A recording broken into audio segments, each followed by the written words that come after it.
What's up, everyone? Welcome to the video. Today we're going to take a look at how to change the battery in this Dodge remote key fob. So this remote key fob is going to be for the Challenger and the Chargers, the SRT version, the Hellcats.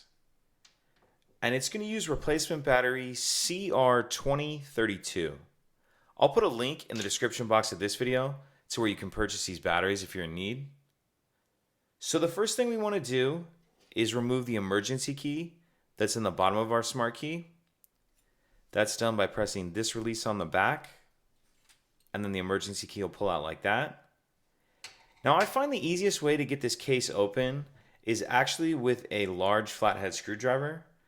And if you take a look at the bottom where we just pulled that key out of, above the slot where the key slid out of, we see this notch right here.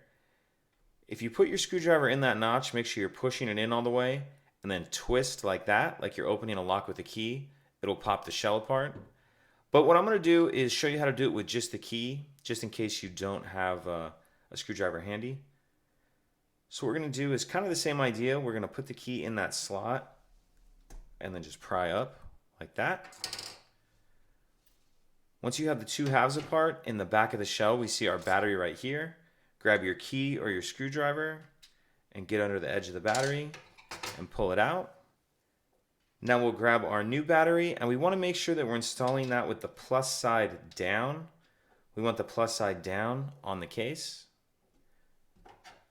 And then we'll just snap the two halves back together.